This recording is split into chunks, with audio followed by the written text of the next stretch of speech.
Hello everyone. आज का topic है अबाउट रिफ्लेक्सेस। उसमें जो इम्पोर्टेंट बात है कि एक रिफ्लेक्स के 3 कंपोनेंट होते हैं, सेंसरी, मोटर और इंटरन्यूरॉन। सेंसरी सेंस करता है, इंटरन्यूरॉन प्रोसेस करता है और मोटर एक्शन लेता है। अब इसका एग्जांपल मैंने दिया है कि अगर जैसे कहीं कोई चीज़ गर्म है तो हीट स्टिमुलस का काम करता है, उसको सेंस कौन करता है, हमारी स्किन में जो टच रिसेप्टर्स होते हैं, और ये नर्व के थ्रू किनको भेजता है, स्पाइनल कॉर्ड को, जो प्रोसेस करता है और लिम्स के जो मसल्स हैं उनको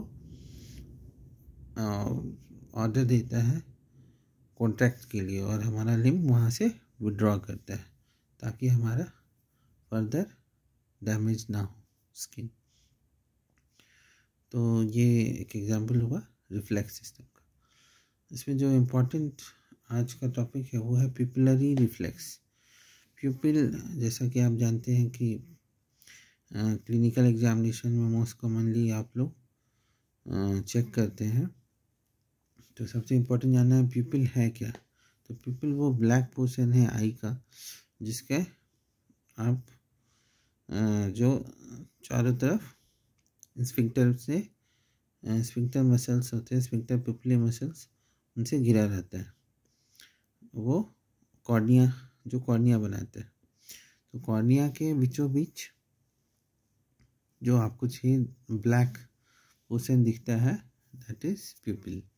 वो ब्लैक इसलिए है कि वहाँ से लाइट पास करती है, रिफ्लेक्ट नहीं होती है, इसीलिए। तो जब लाइट इस प्यूपिल से जाती है तो वो रेटिना पे पड़ती है, और रेटिना से फिर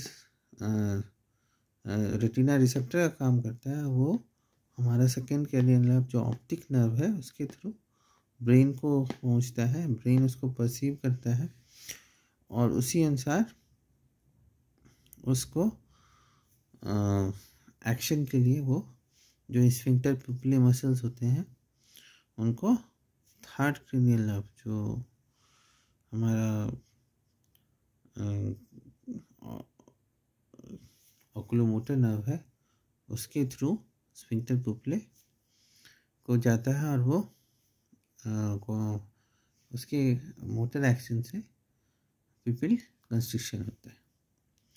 तो ये ओवरऑल पाथवे है लाइट परसेप्शन का और उसके रिस्पॉन्स में पिपिल के कंस्ट्रिक्शन का, and that is pupillary reflex.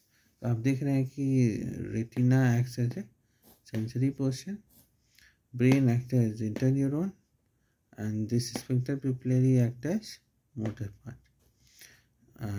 इस कारण से प्रोसेस क्या होता है, तो स्टिमुलस क्या है, लाइट किधर से जाता है, प्यूपिल से, और प्यूपिल के थ्रू लाइट पहुंच जाएगा रेटिना पे, और इस पूरे पाथवे में जो कनेक्शन है वो सेकेंड क्रेनियल नर्व और थर्ड क्रेनियल नर्व। सेकेंड आपका सेंसरी नर्व है, आप पढ़े हैं क्रेनियल नर्व में, और थर्ड क्रेनियल नर्व आपका मोटर नर्व है।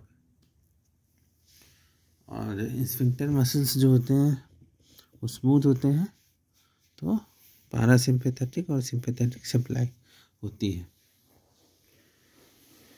तो इम्पॉर्टेंट इसलिए है कि जो भी असर होगा, जैसे आप पढ़ते हैं कि एट्रोपिन से डायलेटेशन होता है, तो वही हमारा जो पैरासिम्पैथेटिक नर्व जो स्फिंक्टर पिपिली को मिला है वो ब्लॉक होता है तो पिपिल डायलेट कर जाता है।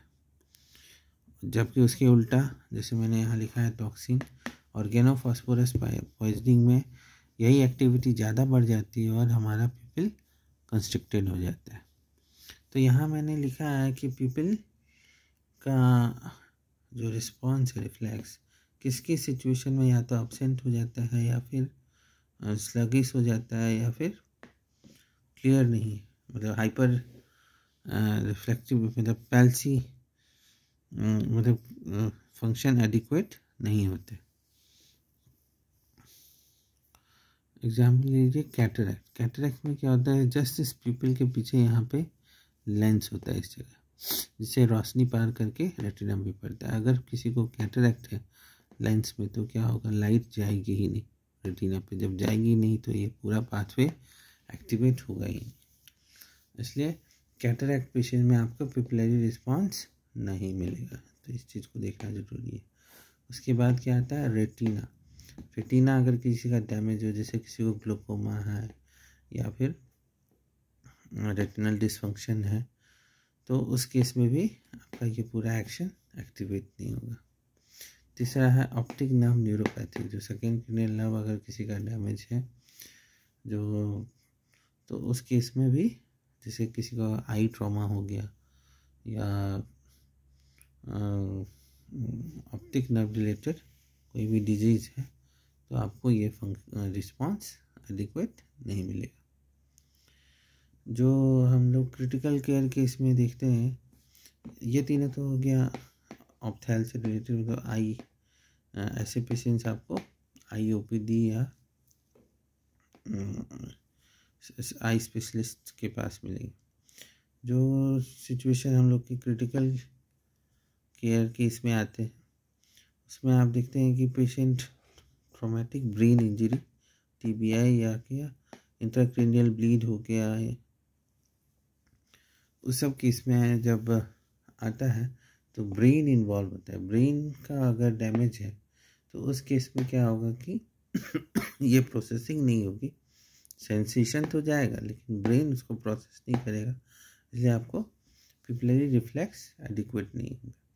तो ऐसे केस में भी आपको ये प्रॉब्लम आएगा। उसमें से एक प्रॉब्लम जो है वो रेज्ड इंट्राक्रैनियल प्रेशर, जिसके कारण यूजुअली हम लोग पेशेंट्स को आईसीयू में एवरी आवरली ये पिपलरी रिस्पॉन्स चेक कराते हैं। उसमें क्या होता है कि जब इंट्राक्रैनियल प्रेशर बढ़ेगा तो चूँकि हमारे क्रेनियल नर्व ब्रेन से ही क्रॉस करते हैं, तो जब ब्रेन में इडीमा होगा तो क्या होगा, या ब्रेन ब्लीड किया हुआ है, ब्लीड का साइज बढ़ेगा तो ऑब्वियसली इंट्राक्रैनियल प्रेशर बढ़ेगा।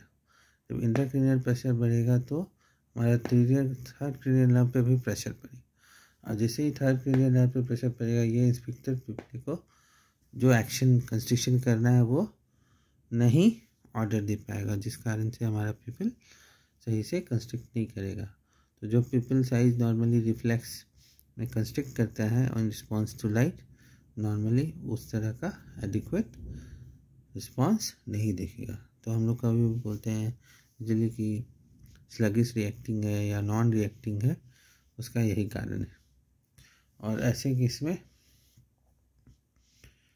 स्लगिश रिएक्टिंग है या नॉन रिएक्टिंग है, और दूसरा है कि प्यूपिल का साइज डायलेट हो जाता है, क्योंकि उसके क्रेनियल नर्व जो पैरासिम्पैथेटिक इफेक्ट है वो थर्ड क्रेनियल नर्व के आउटर पोर्शन में रहते हैं।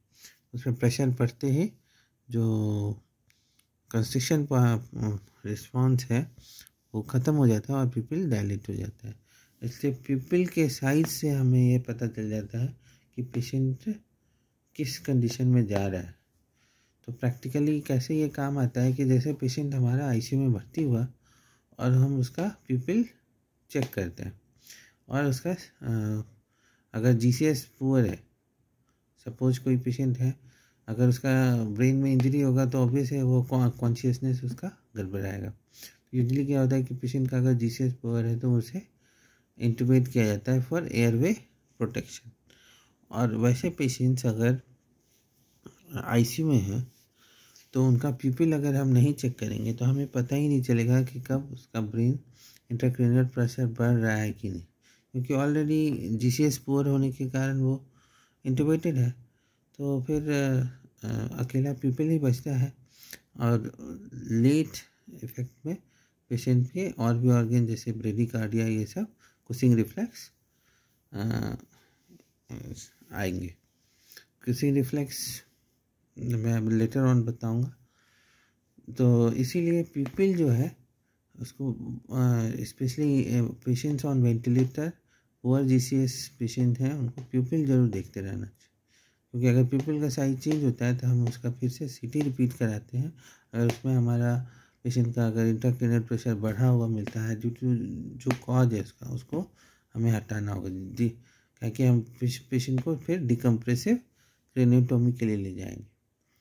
और जो भी कारण हो, अगर ब्लीड बढ़ा है तो क्लॉट रिमूवल करेंगे, अगर ETH है, जो भी है उसकी इमीडिएटली सर्जिकल इंटरवेंशन करनी होगी। सो इस चीज़ को बहुत ही क्रूशियली देखना जरूरी है। So pupil reflex is very important in clinical decision making. Okay, thank you.